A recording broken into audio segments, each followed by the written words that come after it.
Eu posso Não, começar. estou dizendo, vamos começar. Ela vai entrar depois, você entra primeiro, certo? Tem problema? Boa noite a todos, todas e todas. É com muito prazer que nós iniciamos agora, né,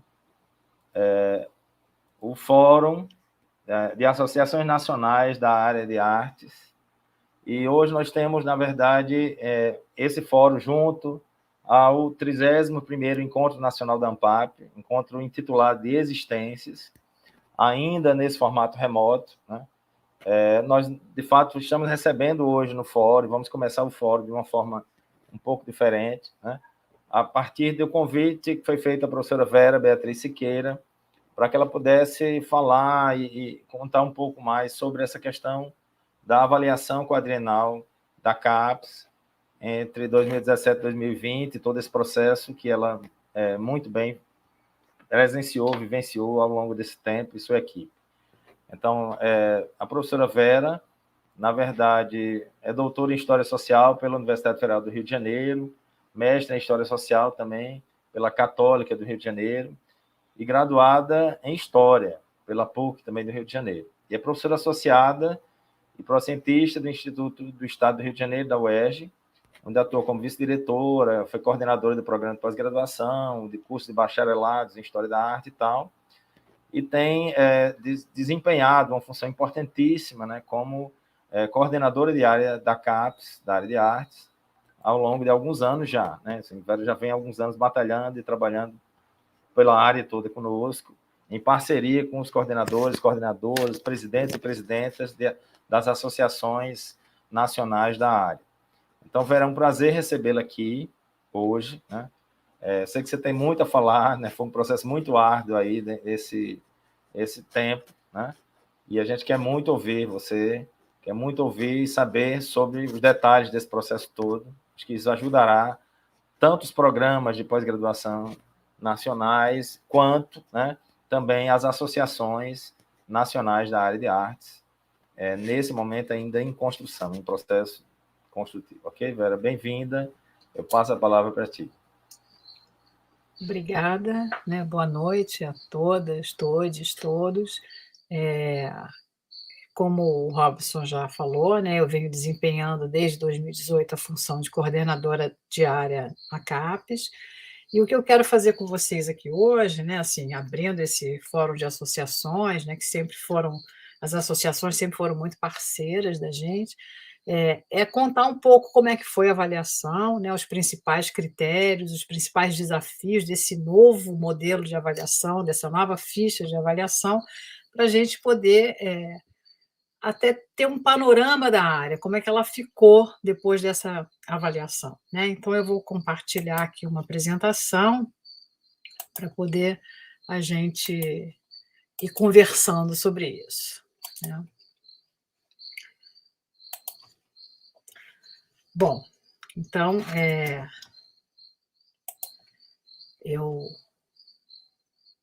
Saiu a apresentação? Ou ela tá visível para vocês? Mas está no modo apresentação, não? Não está, né? No modo apresentação. Robson, você está sem som. Ela ainda não está no modo apresentação, Vera. Pois eu boto aqui, para mim fica, mas eu acho que para você... Ficou agora? Não. Para mim fica no modo da apresentação, mas aí não fica. Mas está bem legível. Tá? Tá. Podemos seguir assim, então? Podemos. Ok. Bom, então, vamos começar falando sobre essa avaliação quadrienal, né, de 2021, que acabou acontecendo em 2022, né, dado todo esse processo de paralisação da avaliação por conta da judicialização, né, esse processo do Ministério Público Federal contra a avaliação. Então, Ai, gente, mas eu não consigo passar aqui. Passou?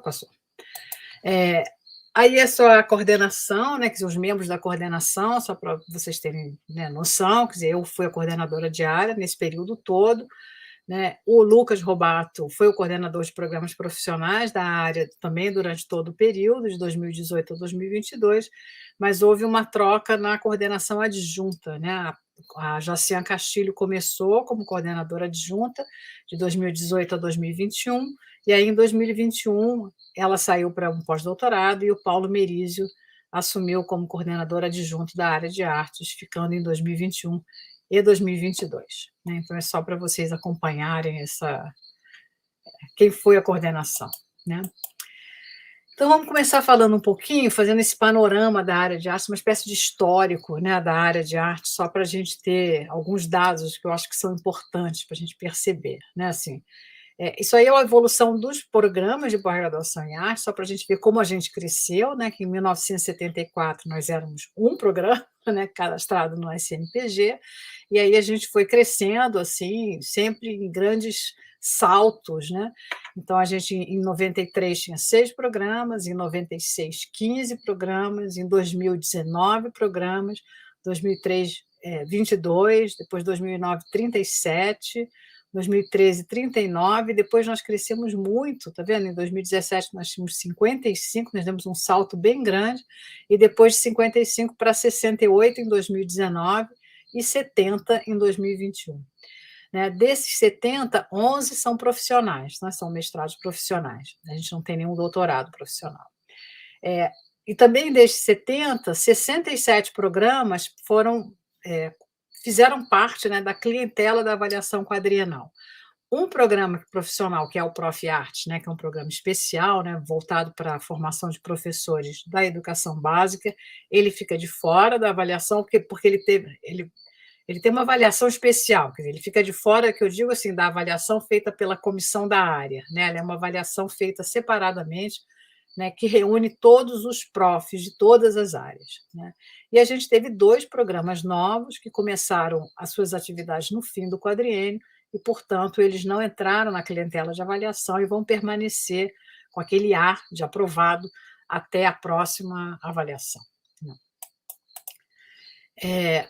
Também para ter uma noção, né, os programas por subáreas e especialidades, né, nós temos basicamente 4 grandes subáreas, né, dentro da área de artes. Né?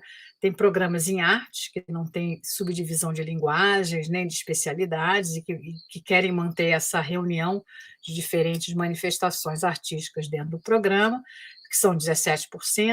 Nós temos 29% dos nossos programas em artes cênicas, né, em teatro e dança. Quer dizer, na verdade, teatro, a gente tinha um único programa ainda com esse nome, teatro, mas ele já mudou agora para artes cênicas, né, arte da cena, ou artes cênicas, agora não vou me lembrar, mas, enfim, é essa área que reúne basicamente artes cênicas e dança. Nós temos 23% desses programas em artes visuais, história da arte, e outros programas que têm nomes mais, sei lá, mais conceituais, né? Estudos contemporâneos das artes, mas que são basicamente ligados a artes visuais, por exemplo, e 31% dos nossos programas são em música, né? Só para a gente ter uma noção dessa proporção. Né? Se a proporção de programas dentro das subáreas ela é mais ou menos equilibrada, quando a gente vai dividir pelas regiões geográficas do país, ela não é nada equilibrada. Né? Você vê que 49% dos nossos programas é na região sudeste, nós temos 21% no nordeste, 20% no sul, 7% no centro-oeste e 3% no norte. Só que esses 3%, na verdade, são 2 programas. Né? Então, a gente precisa realmente pensar, né, na expansão da área de artes em outros estados do norte. Né? A gente tem um programa em Belém, né, e um programa no Acre, né, em Rio Branco. Bom, em termos de etapas da avaliação quadrienal, para vocês também saberem, né, elas, mesmo antes da judicialização, essa quadrienal ela foi feita de um modo muito diferente do que ela era feito antes. Né? Então, ela tinha uma etapa de preparação e depois teve a comissão final de avaliação. A etapa de preparação, que normalmente são só as comissões de classificação da produção intelectual, passou a contar também com uma comissão de análise qualitativa e com uma comissão de indicadores, que eu vou falar sobre elas daqui a pouco. E aí, no fim, tudo isso era reunido pela comissão de avaliação, né, a comissão final, que fez a avaliação propriamente dita, no sentido de atribuição das notas aos programas. Bom, em termos de classificação de produção intelectual, a área de artes usa todos os produtos disponíveis, né, para classificação. Então, nós tivemos comissão do Qualis Periódicos, né, que classificou dentro da metodologia do Qualis Referência, né, os periódicos nos quais os nossos programas de pós-graduação publicaram e, portanto, fomos a área mãe desses periódicos, né, para fins de avaliação do programa, né, assim, não dos periódicos propriamente ditos, né. A comissão do Qualis Artístico-Cultural, né, a comissão de classificação de livros e capítulos, a comissão de classificação de produtos técnicos tecnológicos e a comissão de Qualis Eventos, porque a gente também é uma das poucas áreas que ainda mantém a produção em eventos como uma possibilidade, né. Aí alguns indicadores, desculpa, alguns indicadores de produção, só para a gente ter uma noção do tamanho da encrenca, né, que a gente teve para enfrentar, né.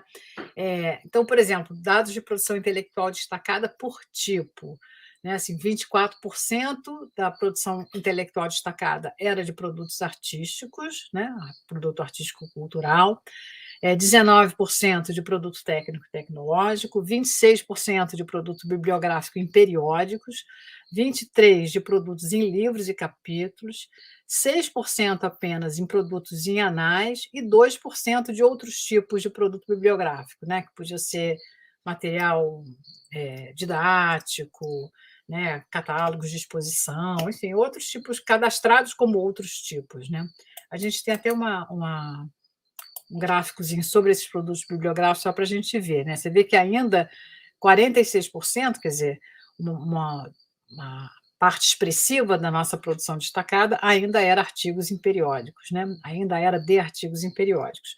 Mas também a gente teve 41% em livros e capítulos, né, então a gente vê que já tem um peso bastante significativo, né, 10% foram em anais de eventos, né, aí tem esses pequenininhos aí, 1% em artigo em jornal ou revista, 2% em outra produção bibliográfica, que normalmente inclui material didático, e esse 0%, porque não chega a 1, entendeu? Aí esse gráfico arredonda para zero, que são as partituras, né?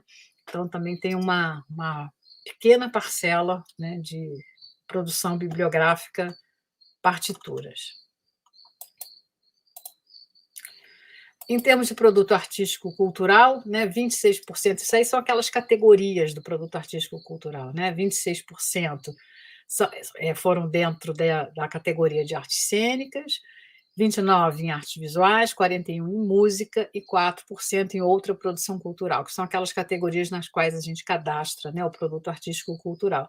E a gente vê também que a área de música, ela produz bastante, né, assim, bem mais significativamente do que as outras áreas em termos de produtos artísticos culturais. O que é curioso, se a gente ver esse próximo slide aqui, é que ela também é majoritária, nesse caso, né, na produção de bibliografia, né, produtos bibliográficos em anais, né, textos completos em anais. O que leva a gente a perceber que dentro da área de música especificamente, ou dentro da sub-área de música, né, a produção intelectual ela é muito marcada por produtos artísticos, produtos técnicos, como a gente vai ver daqui a pouco, e produção bibliográfica em anais, né? Esse aí é o grande canal de produção bibliográfica dessa sub-área, né? Os programas de arte respondem por 20%, né, da produção em anais, os de artes visuais por 10%, os de artes cênicas por 19% da produção em anais. Com relação ao produto técnico-tecnológico, também a gente vê aí esse verde maior aí, né, o verde claro são os de música acadêmicos e o verde mais escuro, músicas profissionais, né, música profissionais. Então, você vê que também a área de música, ela produz uma quantidade maior, né, e mais significativa de produtos técnico-tecnológicos, né, mas também tem a área de artes cênicas também tem uma produção bem significativa, né, 29% os programas acadêmicos e 5% os programas profissionais. A área de artes visuais responde por 14%, né, desses produtos técnicos e tecnológicos, e a área de artes por 10%, 7% os acadêmicos e 3% os profissionais, né? Então, esses dados de produção é só para a gente ter uma noção, né, assim, do padrão de produção e atuação dos nossos programas, né?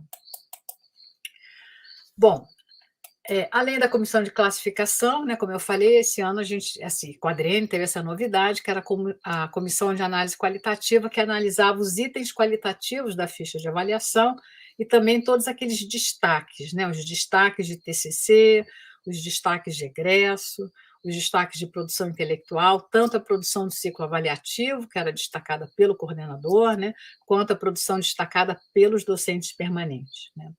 Então, foram adotados critérios específicos, né, para essa avaliação qualitativa, porque antes a gente tinha classificado essa produção, né? Aqueles mesmos produtos que a gente classificou, a gente avaliou qualitativamente, né?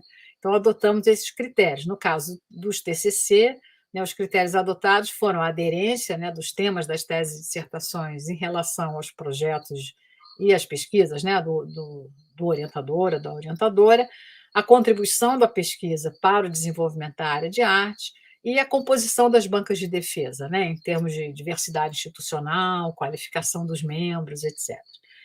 Com relação aos egressos, né, os critérios eram a aderência da atuação dos egressos em relação ao perfil de formação do programa, né, e é claro, a sua modalidade, se ele era um programa acadêmico ou profissional. Né? Também a relevância dessa atuação do egresso, né, do seu destino, da sua produção intelectual para o desenvolvimento da área de arte. E um critério que era, assim, quando a gente começou a discutir, a gente considerava um critério subsidiário, mas que acabou se tornando central, era a qualidade da justificativa, né, da ficha, os dados da ficha, né, daquele produto, e também a presença e a qualidade dos anexos e links e documentos comprobatórios, né, tudo isso era essencial para a gente poder fazer essa análise qualitativa. Em termos da produção intelectual, né, a produção do ciclo avaliativo e a produção destacada dos docentes permanentes, né, os critérios que a gente adotou foram esses, né, a aderência, né, sobretudo o atendimento aos objetivos e às metas do programa, o vínculo do programa com a pesquisa desenvolvida pelo docente ou pelo discente ou pelo egresso, né, no programa, a coerência em relação à modalidade do curso, né, então, assim, não havia uma exigência em termos numéricos ou percentuais, né, assim, tem que ter tanto por cento de produtos técnicos, mas, por exemplo, um curso profissional deveria apresentar uma quantidade significativa e relevante de produtos técnicos, tecnológicos, né, assim, não havia um número mínimo, mas isso era uma exigência. Ou também, assim, as linhas de pesquisa do programa, uma linha de pesquisa em práticas interpretativas, ela precisava apresentar produtos artísticos, né, assim, além de podia até apresentar, claro, produtos bibliográficos, técnicos, mas produtos artísticos eram uma coisa importante, né, que eles apresentassem. Então, era aderência, a questão do impacto, né, que aí a gente identificou alguns indicadores para a gente avaliar esse impacto, né, por exemplo, o impacto cultural seria a parceria com as instituições culturais, a parceria com o mercado profissional, etc. O impacto educativo, né, seria a relação com a educação básica ou com a graduação, o envolvimento de discentes e egressos nesses produtos, né? O impacto social a nível local e regional, né, a relação com comunidades específicas, demandas sociais, temas ligados a questões atuais, o impacto acadêmico, né, a nível nacional e internacional, né, a cooperação com instituições científicas, ou profissionais, ou culturais, a participação de pesquisadores de outras instituições, as redes de pesquisa, tudo isso eram indicadores, né, todos esses itens são indicadores de impacto, né, da produção intelectual. Também a relevância, né, que seria a transferência de conhecimento na área, né, assim, uma comunicação científica qualificada, produtos que se desdobram, a presença de fomento, financiamento ou patrocínio, né, o aval institucional, né, a seleção por editais, ou seleção por pares, no caso de publicação, premiação, né, tudo isso constitui a relevância, porque a relevância é um indicador de reconhecimento externo, né? Ele não é dado pela pessoa propriamente, mas ele é um reconhecimento da área, né?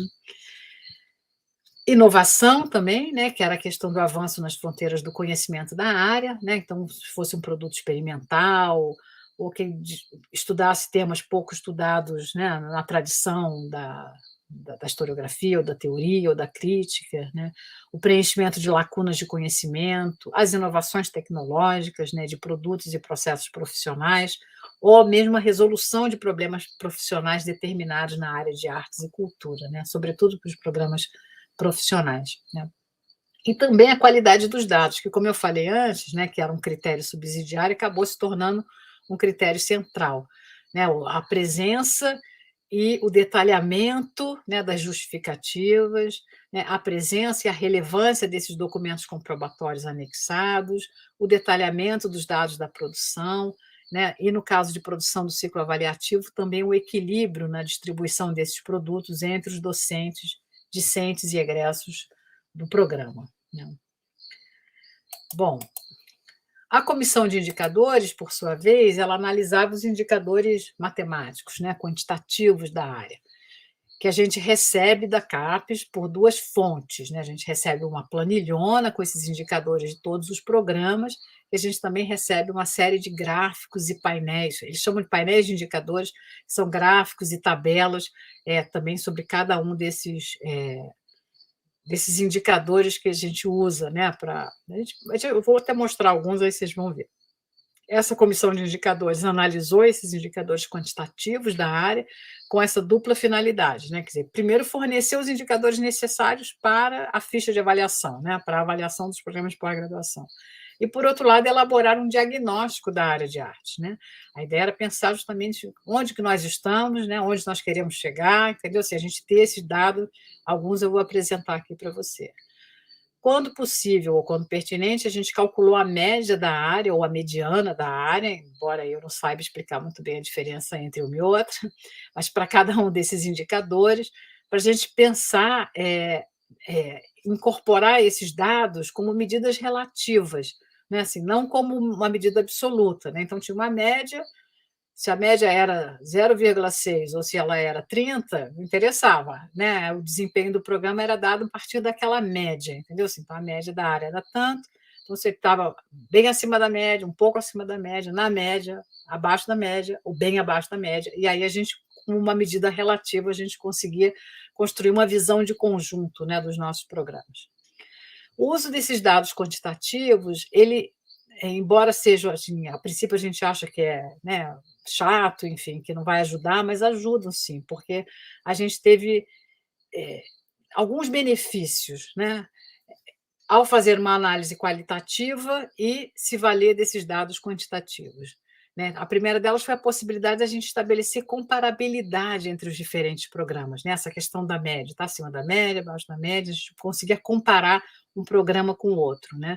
Então, para ver como é que a área de artes vinha se comportando em cada um desses indicadores. E também isso permitiu uma compreensão mais acurada, né, de como a área vem produzindo e atuando, né.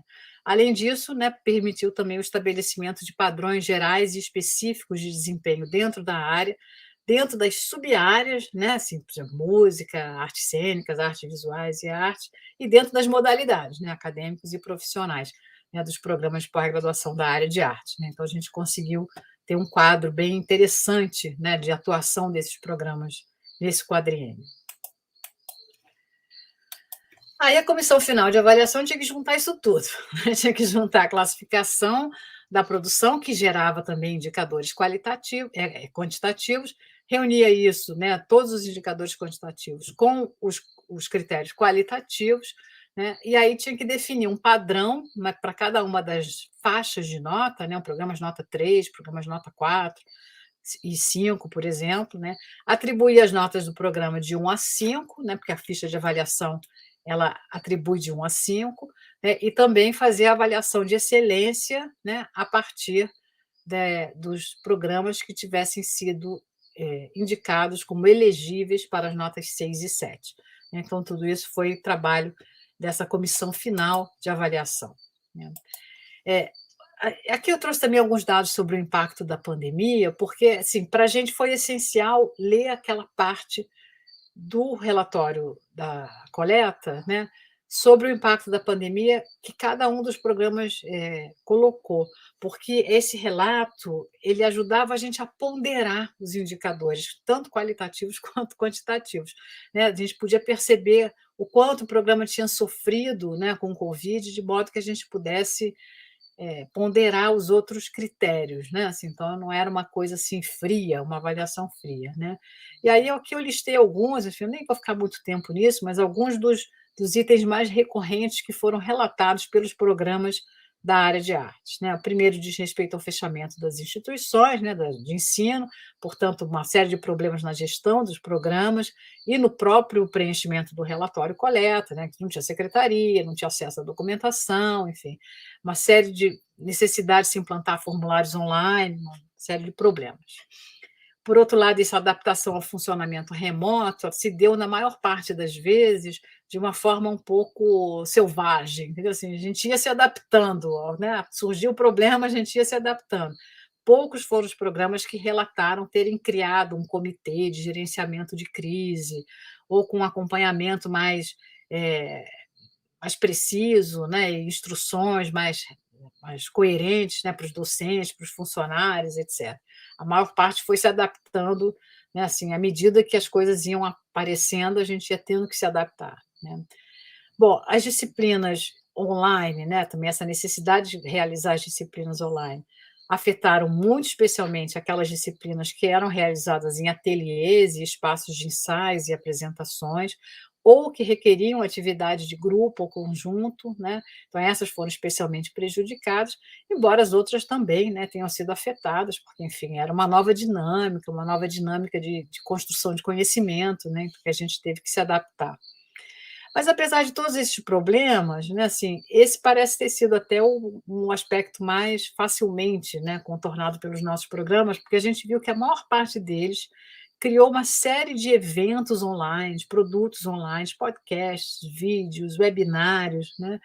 E, e nem, em alguns deles o tema da pandemia estava presente ali, entendeu? Assim, então, o que mostrava a capacidade da área rapidamente dialogar com aquele problema, né, com aquele tema, e ao mesmo tempo com as mídias, né, disponíveis, né?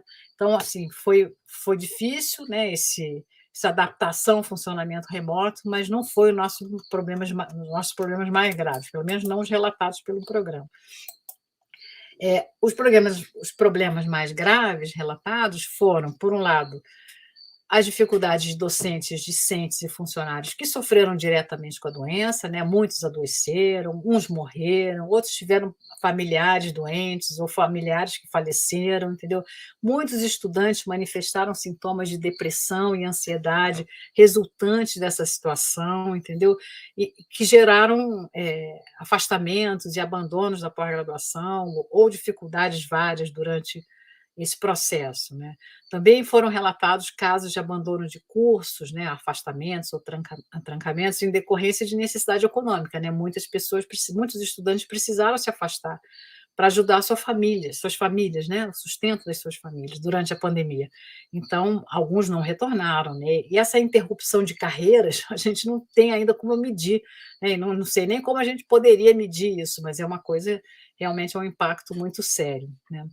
Também várias pesquisas foram interrompidas porque elas exigiam consulta a arquivos, bibliotecas e acervos que permaneceram fechados, né? Então, algumas vezes exigiram mudanças de tema ou mudanças no escopo da pesquisa, né? Uma diminuição do escopo da pesquisa e, frequentemente, resultaram em atrasos tanto nas defesas, né, quanto nas qualificações, né?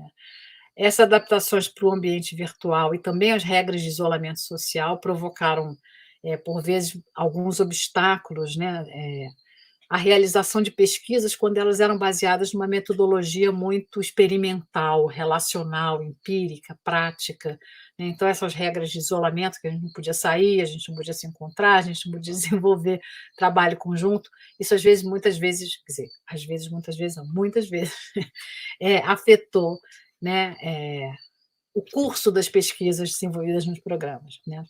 E houve também uma redução geral nos candidatos nos processos seletivos para mestrado e doutorado em 2020 e 2021.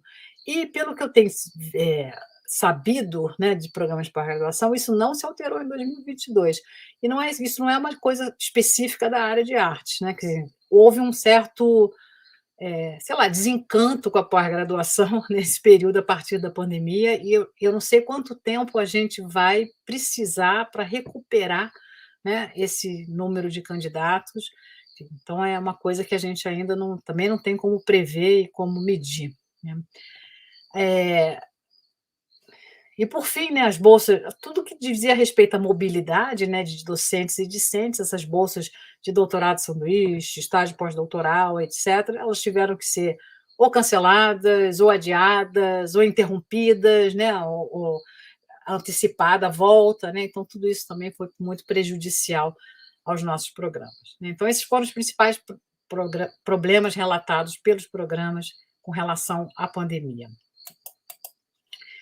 Bom, então passamos então para a nova ficha de avaliação, né? E, sobretudo, para a entrada dessa avaliação qualitativa, que era uma coisa, uma demanda, né, da área já antiga, né, que a gente não ficasse no produtivismo, né, no excesso de produtos, enfim, que a gente entrasse com critérios mais qualitativos, mas que trouxe uma série de mudanças, né, sim, muito significativas, né? Porque na ficha anterior os indicadores quantitativos, eles mediam, né, eles diziam que a gente dizia que estava analisando a qualidade dos programas de pós-graduação, né, mas era uma qualidade instrumental, né, assim, não a qualidade do conteúdo propriamente, a da finalidade, né.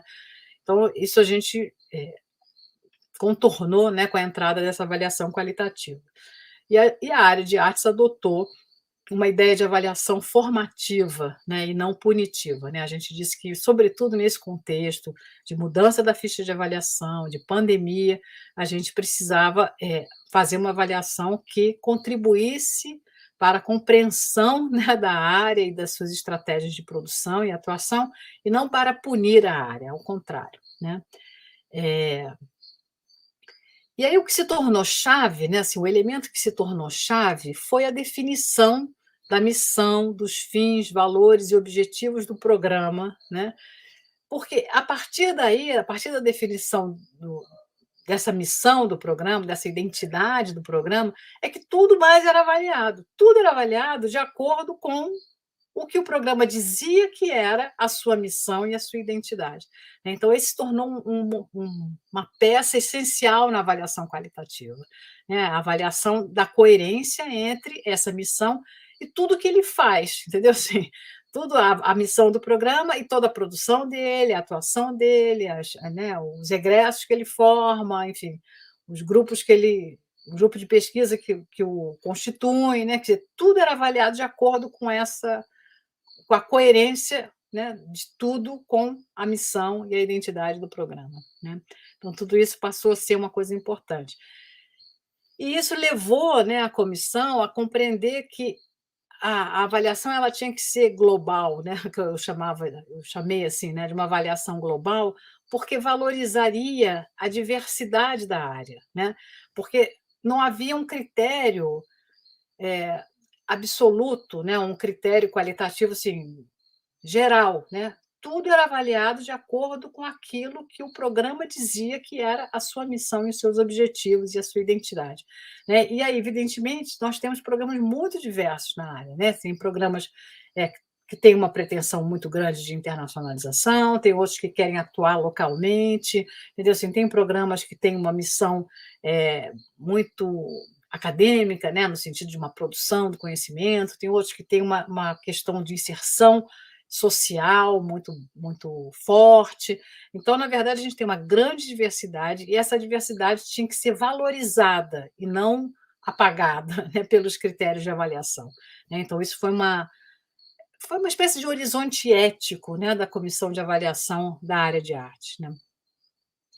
Bom, teve a diminuição do peso do quantitativo, né, em relação às produções, né, e isso trouxe uma situação curiosa, né, assim, porque, na verdade, apesar da gente sempre questionar, né, esse produtivismo, assim, na verdade, a gente ainda permanece muito presa à ideia de que tudo que a gente faz é uma produção, né, uma produção intelectual, e aí a gente quer que ela seja analisada como uma produção.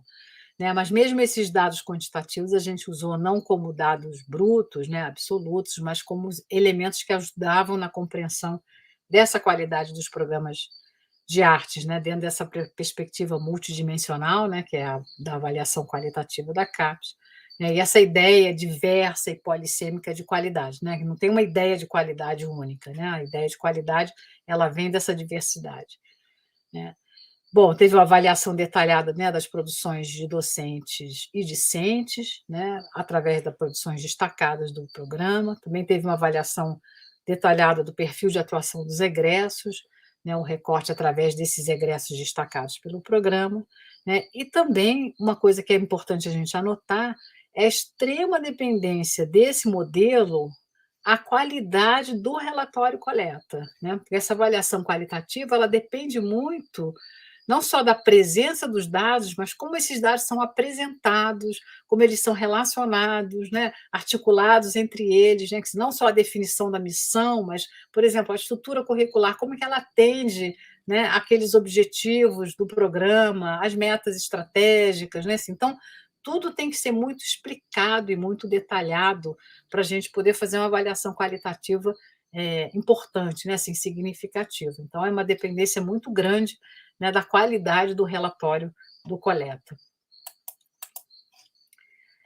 Bom, agora olhando o quesito a quesito, eu vou passar assim mais rapidamente, né, no o quesito do programa, né, o quesito 1, né, as premissas conceituais eram, quer dizer, o quesito 1, na verdade, já existia, né, a maior parte desses itens da ficha atual já existiam na ficha anterior, mas ele não tinha peso, né, e ele passa a ter peso. A gente dava conceito, mas aquilo não afetava a nota do programa, digamos assim. Agora ele passa a ter peso e passa a afetar a nota do programa, né, então as premissas conceituais dele são justamente essas questões que eu falei antes, né, a missão, a identidade, os objetivos, as metas, né. Esses dados são importantíssimos, né, pra gente entender o que o programa como o programa se entende e como ele vai atuar, né, assim, então são essas premissas que foram utilizadas pela comissão.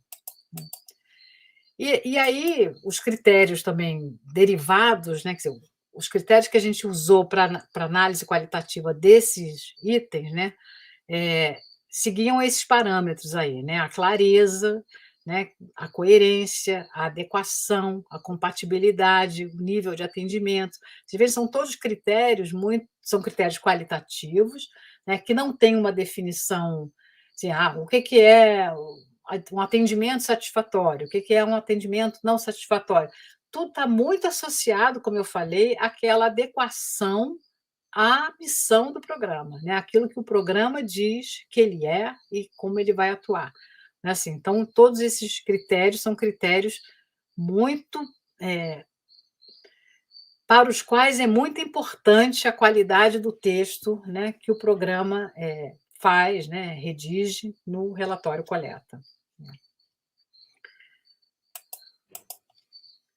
E também a gente usou indicadores numéricos para esse quesito 1, sobretudo, naquela análise da qualidade, né, digamos assim, do núcleo docente permanente, né. Então, o percentual de docentes permanentes e colaboradores, né, que é uma exigência da CAPES, né, de 70% e 30%, o percentual de docentes do núcleo docente permanente com dedicação integral ou exclusiva ou parcial, né, à instituição, o percentual de docentes permanentes que tem o programa como atividade principal, o percentual com participação em outros programas, o percentual com carga horária acima de 12 horas semanais, né, que é a carga horária mínima definida pela área, o tempo médio de titulação de doutor para o núcleo docente permanente, o indicador de estabilidade do núcleo docente permanente, né, quer dizer, quantos professores do núcleo docente permanente permaneceram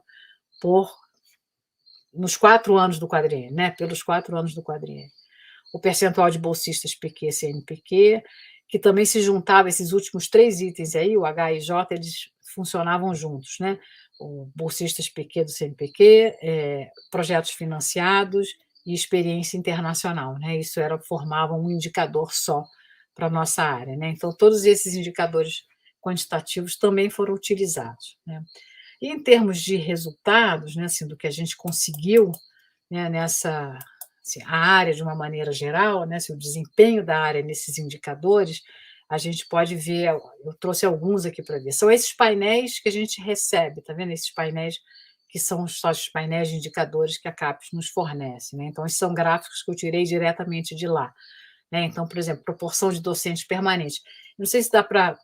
Eu vou tentar explicar, né? Quer dizer, aqui, por exemplo, o amarelinho é a mediana da área, né? Então, aqui tem programas que estão aqui, né, nesse percentil 90, tem programas que estão aqui nesse terceiro quartil, entendeu? Tem programas que estão na mediana, tem programas que estão aqui embaixo, né, nessa primeiro quartil, e tem esses daqui que estão no percentil 10, né, desse indicador de proporção de docentes permanentes, né? Assim, então, a gente tem programas que variam, assim, sei lá, de 90 e poucos por cento, né, de docentes permanentes até menos de 70, né, o que é fora das regras e exigências da área e da CAPES em geral, né?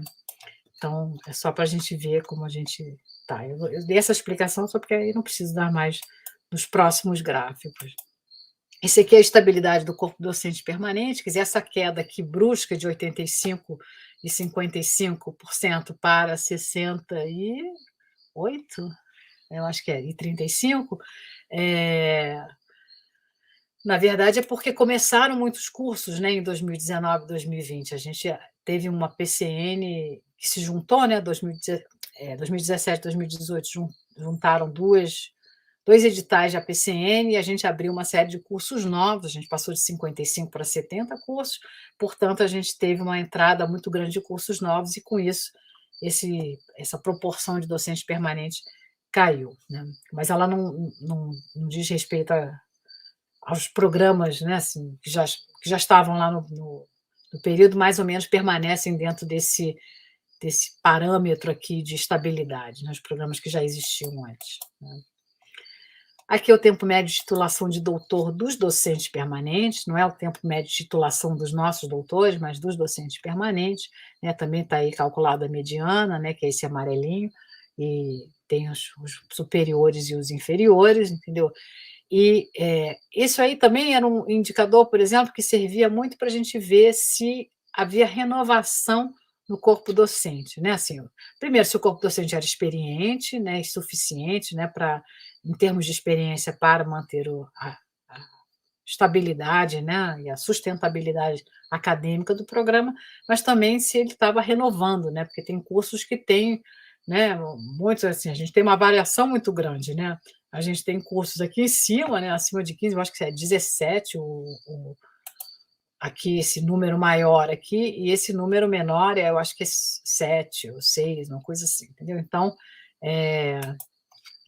a gente tem uma variação muito grande, né, também nesse tempo de titulação. A proporção de docentes permanentes bolsistas de produtividade, a nossa, né, assim, não que isso fosse um dado que a gente usasse, né, de forma bruta, mas a gente repara, né, que a gente tem cursos que tem aqui, ó, chega a ter, sei lá, quase 20 e tantos por cento, né, de 20 e poucos por cento de docentes com bolsa PQ, e tem cursos com zero, né? Essa linhazinha mais baixa aqui, né, é de vários programas, a gente tem vários programas com zero docentes permanentes, e a gente percebe como há na área de artes, talvez seja uma coisa para a gente discutir com os representantes do CNPq, na área de artes há uma desproporção muito grande, né, de distribuição desses bolsistas PQ pelos programas, entendeu? Pelas regiões do Brasil, e também entre os níveis de PQ há uma irregularidade muito grande, entendeu? Assim, entre nível 1, nível 2, etc., né? Então, acho que a gente é uma coisa que a gente também, como área, e as associações, né, que vão estar aqui reunidas, talvez tenham que pensar como atuar também no CNPq para a gente começar a melhorar um pouco essa situação, né, da área de artes. A gente tem que escolher os nossos representantes, se indicar, entendeu? Assim, e participar de uma maneira mais ativa dessa questão. Essa aqui é a proporção de docentes permanentes por regime de trabalho. Isso, enfim, um gráfico que para a gente não tem graça nenhuma, mas eu também trouxe só para mostrar diferença e a diversidade dos nossos programas, né? Assim, tem um programa que tem 100%, né, dos docentes com dedicação exclusiva e tem programas que tem aqui, ó, um pouquinho acima de, já não chega a 10, né? Deve ser 7 ou 8% de dedicação exclusiva. Então, a gente tem uma variedade muito grande de situações, né, com relação ao corpo docente permanente, né, que a gente precisa levar em consideração. No quesito 2, formação, né, as premissas conceituais desse quesito, né, que combinava a avaliação qualitativa com indicadores quantitativos, né, e os indicadores quantitativos, a maior parte deles ficava aqui, no quesito 2, né, essas medidas mais objetivas, né, de produção, sobretudo, elas vinham para cá, né, para esse quesito 2, quesito de formação. Então, a primeira questão era justamente essa combinação de avaliação qualitativa com indicadores quantitativos. Depois era a maneira como a gente usava os indicadores quantitativos, né? Então, que a gente não podia tomar eles isoladamente, de modo absoluto, eu já falei aqui, né, que tinha que fornecer subsídios para a gente compreender uma tendência geral de atuação da área e, a partir daí, perceber como que cada programa se situa em termos de nível de desempenho, né? Como ele se posiciona dentro dessa tendência geral da atuação da área, né? Esses dados também quantitativos, eles não indicavam, né, o conceito a ser atribuído para cada item ou subitem, né? Eles tinham que ser combinados com a análise do tempo de existência do programa, a sua trajetória, as dificuldades enfrentadas durante o contexto da pandemia e até a sua inserção geográfica, porque a gente sabe que há regiões que sofrem mais, né, que têm mais dificuldade de levar docentes para participar de bancas, por exemplo, ou palestras, né, que tem mais dificuldades e a gente tem que levar isso em consideração.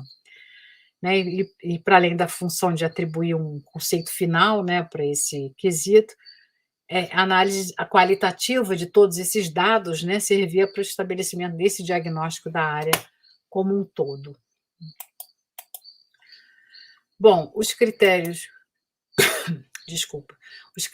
e conceitos que a gente utilizou, né, os indicadores quantitativos, era o percentual de TCC com produção intelectual vinculada, o percentual de discentes e egressos autores, a produção intelectual qualificada de discentes e egressos, a produção intelectual qualificada de docentes permanentes, os indicadores de dedicação do corpo docente, né, quantidade de TCCs defendidos em relação ao núcleo docente permanente, percentual de docentes permanentes com orientações concluídas em andamento, na pós e na graduação, percentual de docentes permanentes com disciplinas na pós-graduação e na graduação, todos esses eram indicadores, né, que a gente usou para lidar com esse quesito, né, chamado formação.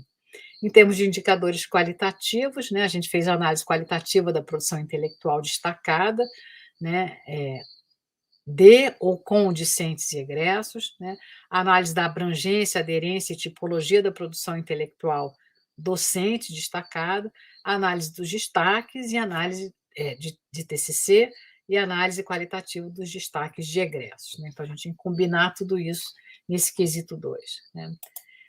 Em termos de desempenho da área, né, assim, aqui, por exemplo, esse indicador, que é a proporção de docentes permanentes com atuação nas 4 atividades do programa. As 4 atividades são disciplina, projeto de pesquisa, produção intelectual e orientação.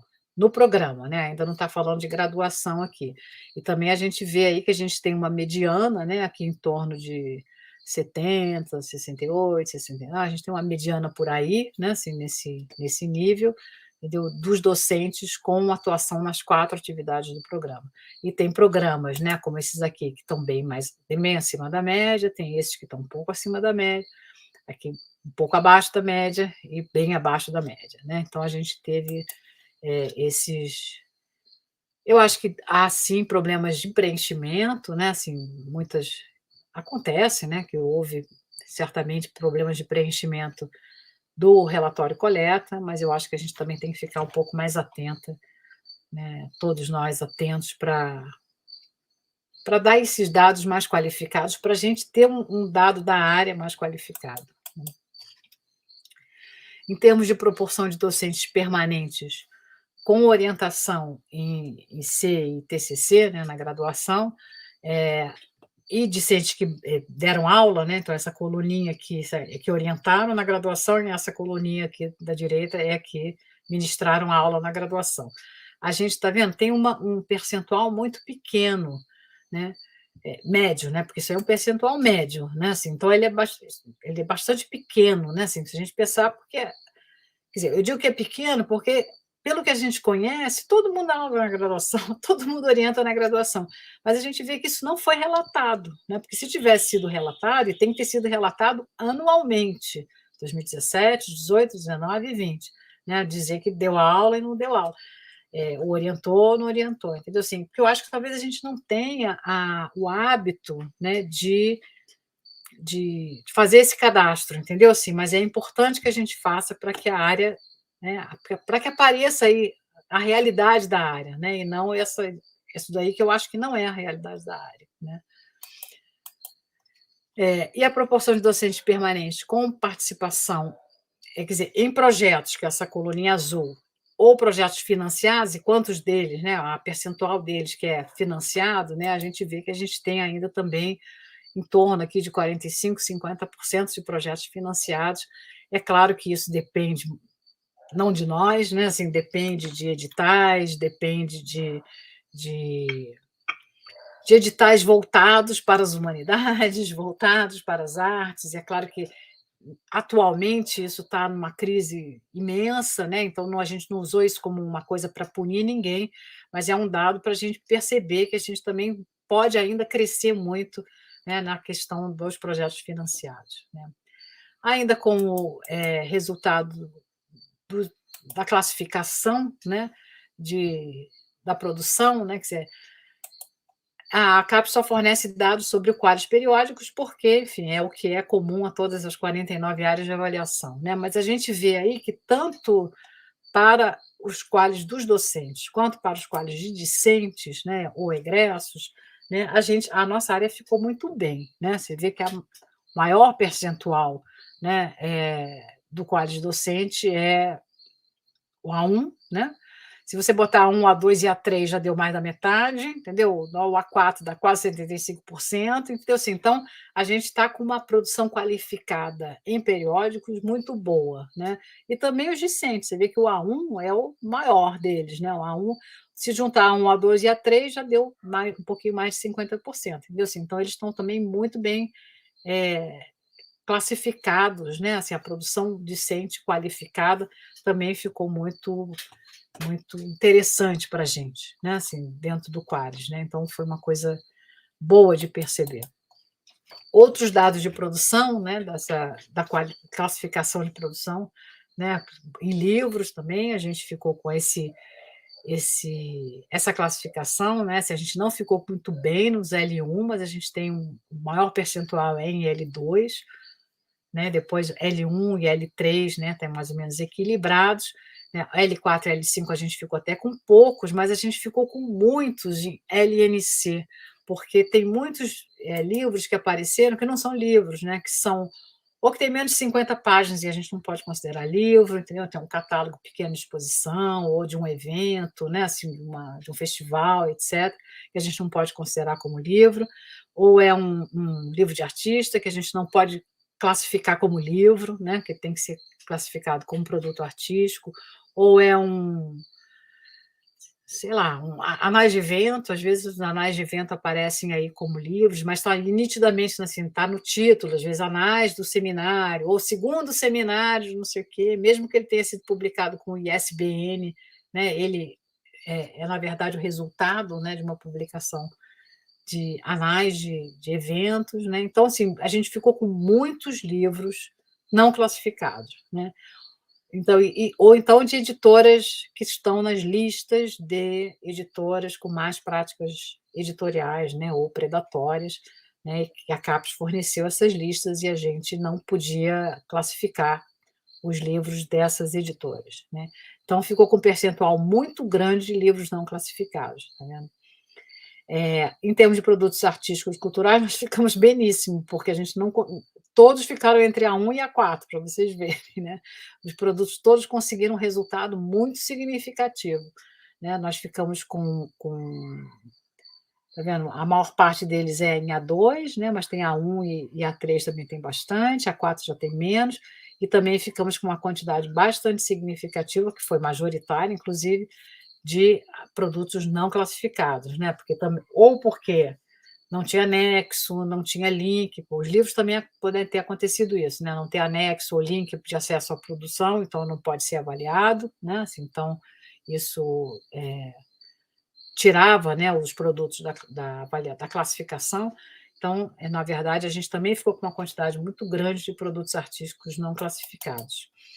Mas nada como, né, os produtos técnicos e tecnológicos, que, enfim, era uma novidade, né, e a gente ficou, ó, você vê, 334, né, 51,24%, né, dos produtos cadastrados, eles não foram classificados. Por quê? Ou não estavam na lista de produtos técnicos da área, né, por exemplo, apresentação de trabalho, que não é um produto técnico, né, da área, não pertence àquela lista, ou não tinha link, ou não tinha anexo, ou não tinha vínculo com a pesquisa do professor, entendeu? Assim, porque isso tinha que ter, né? Assim, é o primeiro item de classificação, a aderência da obra. Se você marca lá que não tem aderência, ele nem abre o resto do formulário, entendeu? Assim, então, ele não é classificado. Né? Então, ou não tinha aderência, ou não tinha anexo, ou não tinha link, ou não era da lista, enfim. A gente tem realmente que pensar e discutir, né? Assim, sobretudo no seminário meio termo do ano que vem, né? Assim, o que a gente entende por cada um desses produtos, para a gente não ficar com tanto produto não classificado como a gente ficou aí, né? E também teve o Qualis Eventos, né, que na verdade é publicação de textos completos em anais, né, que também a gente ficou muito bem, né, assim, com 125 em A2, né, 43,70% em A2, e teve uma distribuição lá pelos outros estratos, né, mas também não foi uma classificação boa para a área.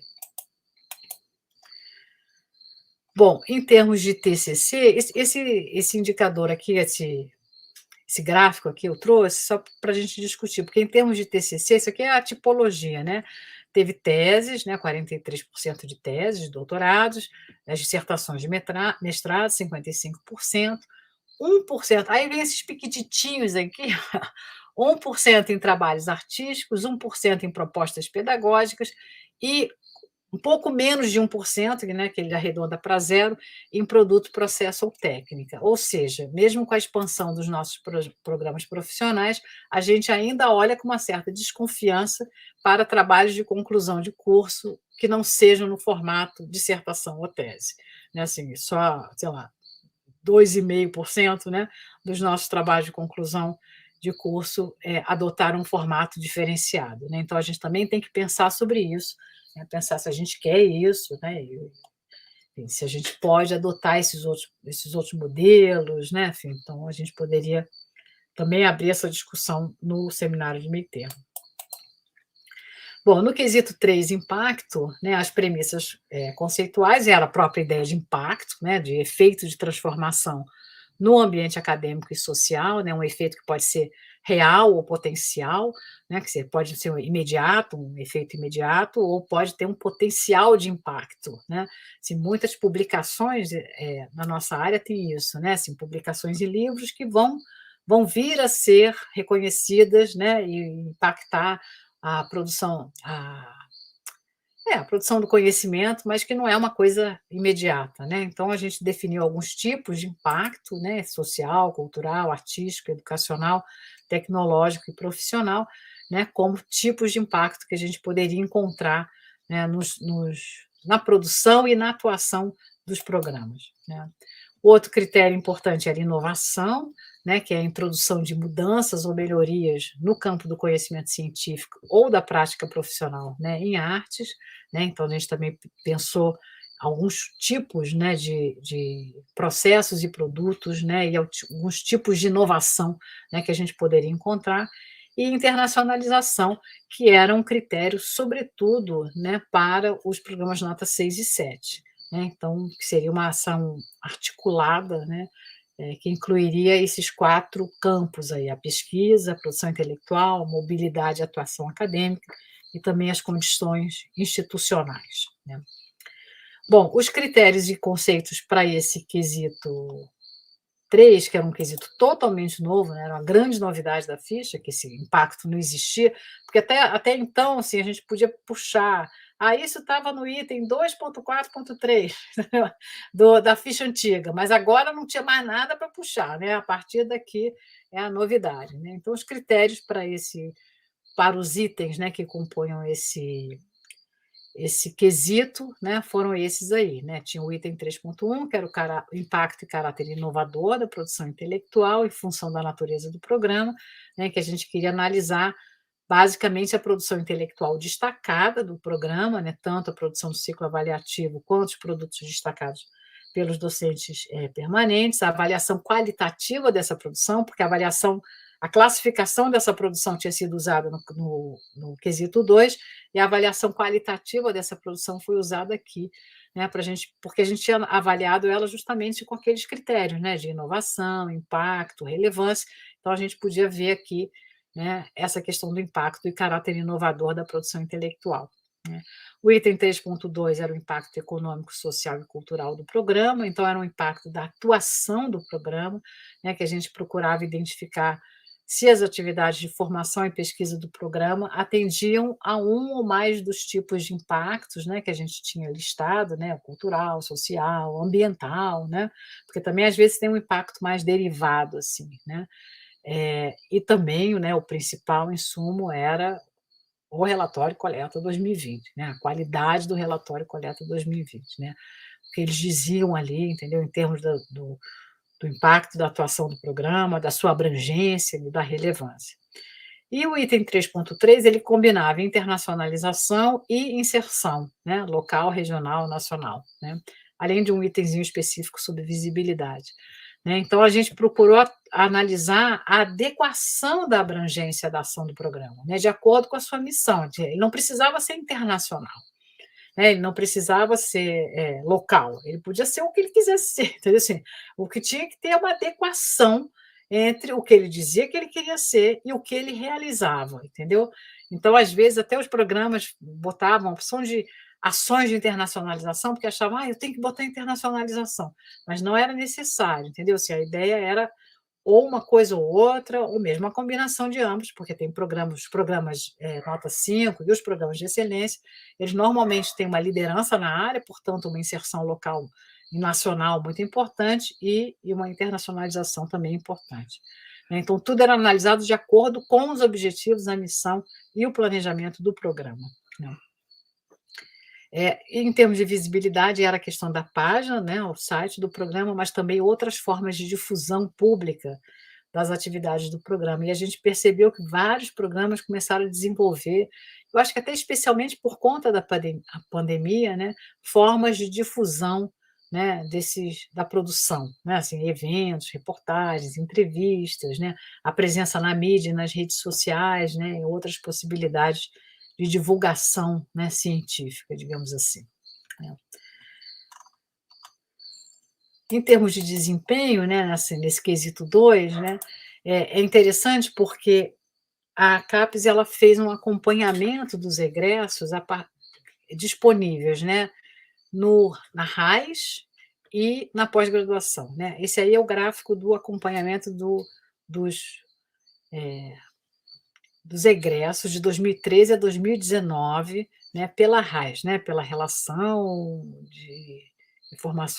atualizada de informações sociais, né. Então, aqui, por exemplo, a gente vê nesse gráfico, né, que dos 558 egressos titulados, né, dos mestrados profissionais, ela conseguiu acompanhar 82,08% na RAIS, né, dos 1.732 titulados, egressos titulados, né, do doutorado, ela acompanhou 72,23%, e dos 4.859 titulados no mestrado, ela conseguiu acompanhar 54,33%. Né? Então, assim, a média é uns 70 e tantos por cento, que é uma média muito boa para a área de arte, porque a área de artes internacionalmente ela tem um acompanhamento, né, de uns 70%, porque tem muita informalidade, né, assim, muito artista, né, que permanece nesse mundo informal, que não vai para o mercado de trabalho propriamente dito, né. em termos de atuação desses egressos, né, que é o grande indicador de impacto, né, dos nossos programas, a maior parte deles vai para a área de educação, como a gente pode ver aqui, né, assim, esses critérios aqui são os critérios da RAIS, né? Essas categorias aqui são as categorias da RAIS, então a gente não pode mudar, a CAPES não pode mudar. Mas tem muito, por exemplo, aqui que é a administração pública, defesa e seguridade social, mas na realidade deve ter muita instituição pública, né? Cultural pública, portanto, por isso que tem aqui um segundo lugar é esse, né? Tem esses outros serviços coletivos, sociais e pessoais, serviços sociais, aqui tem saúde também, mas enfim, né? Serviços prestados às empresas, né? Assim, então aí tem outros, até tem indústrias, enfim, tem outras coisas pequenas, mas a gente vê que a imensa maioria, né, dos nossos egressos vão para a área de educação, tanto a educação ensino superior, né, quanto também a educação básica, né? Então é o nosso grande mercado, né? E um dado muito curioso que a CAPES também conseguiu, mas que eu achei muito interessante, que embora a gente não tenha, né, um objetivo, nenhum de nós tenha colocado, nenhum dos programas colocou, né, como objetivo um impacto econômico, mas 87,7% dos nossos programas tiveram um impacto positivo, uma diferença significativa de salário para os egressos, entendeu? Então, isso é uma coisa muito significativa, eu acho, para a gente, entendeu? Assim, pensar que, apesar de não ser um impacto que a gente planeje conscientemente, né, mas a gente tem uma forma de inserção social muito importante, né, com esse aumento salarial aí. Então, eu só trouxe esses indicadores de egressos porque eu acho que é uma coisa interessantíssima que a CAPES fornece para a gente e que eu acho muito legal da gente acompanhar. Bom, aí vem a parte, né, que todo mundo quer saber, mas que é chata, né, que é a mais chata de todas, que é a atribuição de notas, né, assim, porque a avaliação até que ela é divertida. O problema é que a gente no final tem que dar nota, né, assim. Então o que a gente fez dentro da comissão de arte foi definir essas faixas de nota, né, assim, e não eram faixas que tinham linhas de corte, entendeu? Assim, a partir daqui tem, não sei, nota 3 ou nota 4, né? A gente, na verdade, criou situações, casos, né, para dentro cada uma dessas notas. Né? 1 e 2 eu não vou nem falar, que são programas que não teriam sido descredenciados, e a gente, graças a Deus, não teve esse quadriênio. Né? Então, nota 3 ficaram os programas que ainda se apresentam, né, em consolidação, ou são os programas novos, que abriram recentemente, ou são os programas que ainda não conseguiram, né, um nível de desempenho de um programa consolidado. Né? Os notas 4 seriam os programas já consolidados, né, que podem abrir doutorado, ou que já têm doutorado e que mantiveram esse desempenho na nota 4, né, ou que abriram doutorado no finalzinho do quadriênio, e, portanto, nem dava para avaliar ainda como é que o doutorado teria sido implantado e como é que aquilo modificou o programa. A nota 5 seriam os programas superiores da área, e as notas 6 e 7, os programas de excelência. Né? Então, a gente criou casos, né, situações, no relatório da área a gente dá para ver isso, dentro de cada uma dessas faixas de nota. Né? Tinham as travas da portaria 122, né, assim, que estabelecia que, apesar de cada um desses quesitos ter o mesmo peso, né, eles valiam 1/3 da avaliação, cada um deles, o quesito 2 ele tinha travas, né, estabelecidas pela portaria 122, que é a portaria do regulamento da quadrienal. Né? Assim, então, tinha quem recebesse conceito, né, o programa que recebesse conceito I ou conceito F, né, no quesito 2 ficaria com nota 1 ou 2. Conceito R, nota 3. Conceito B, nota 4. Conceito MB, nota 5.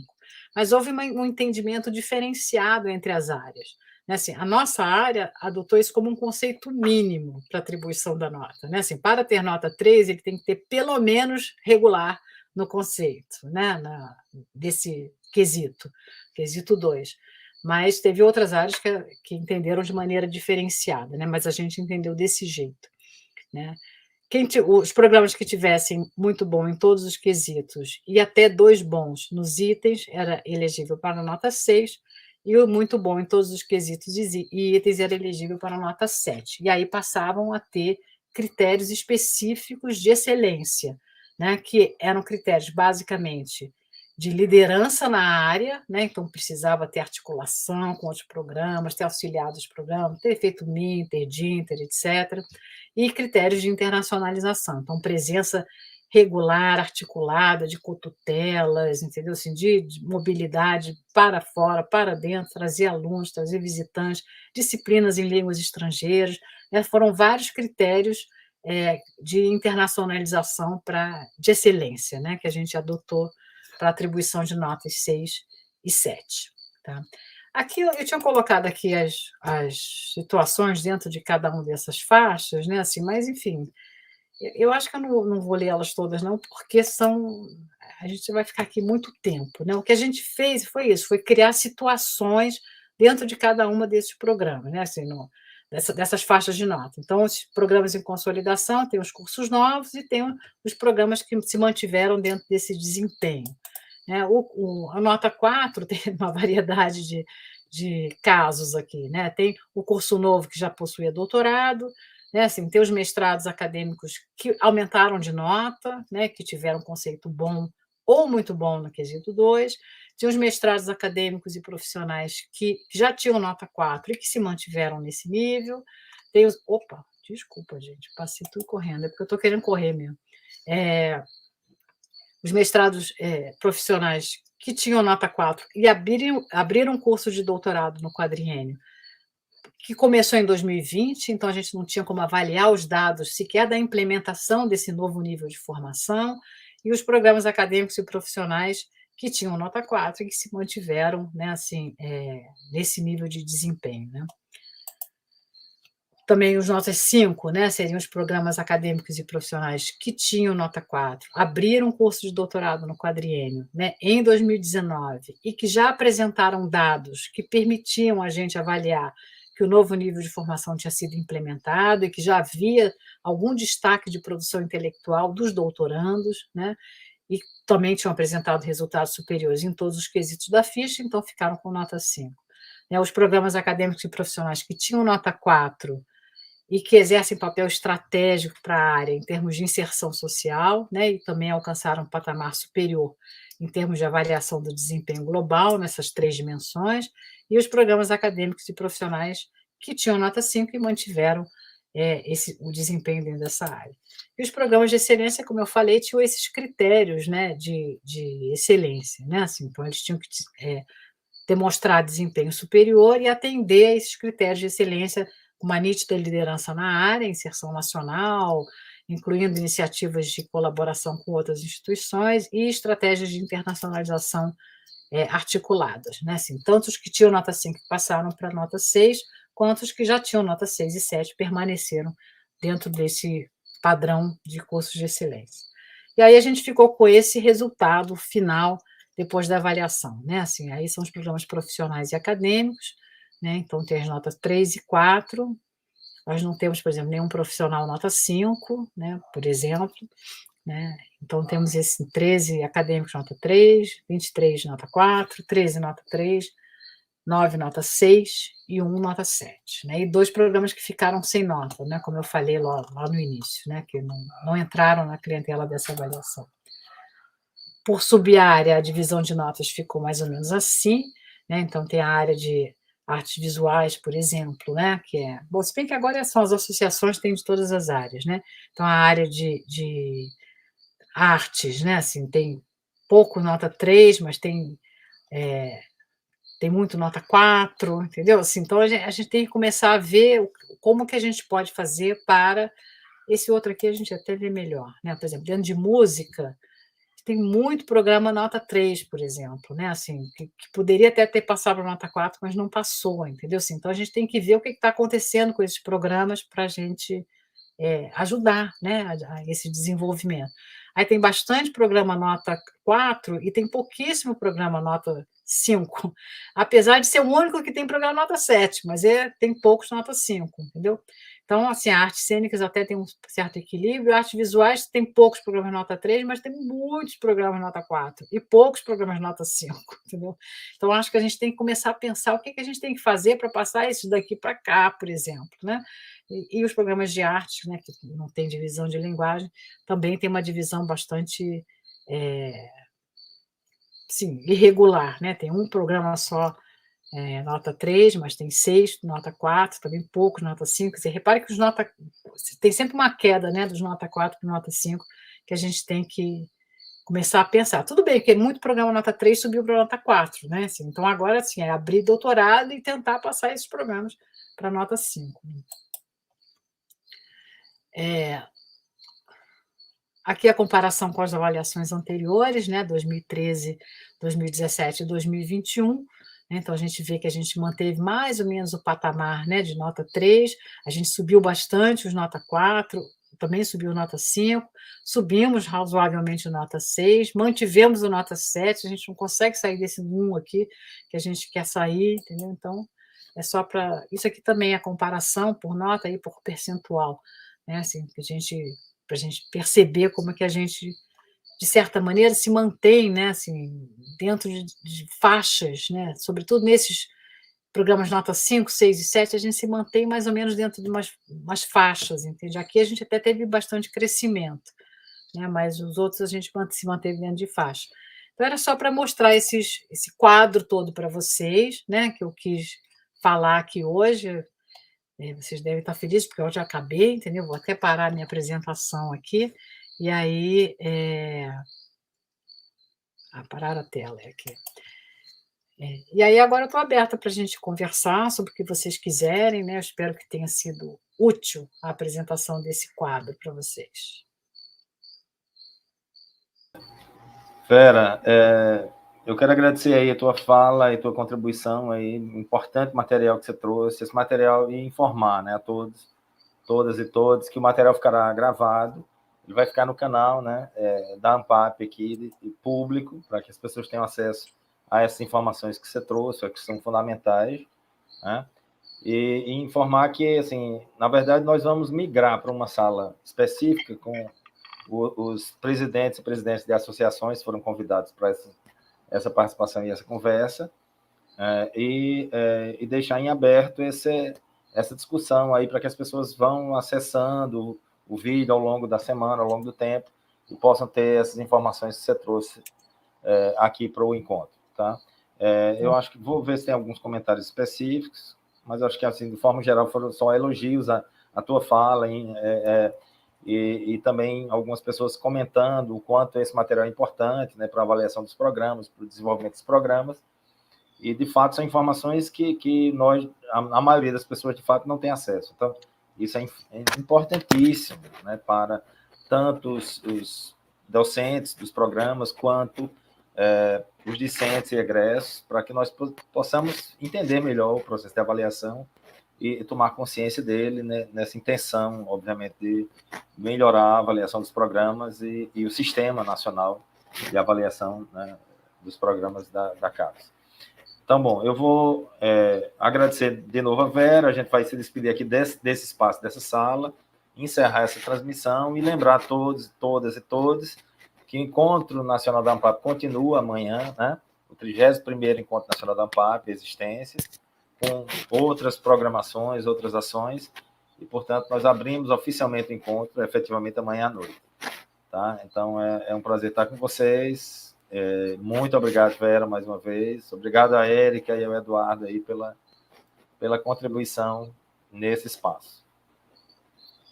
Boa noite para todos, todas e todos. Boa noite.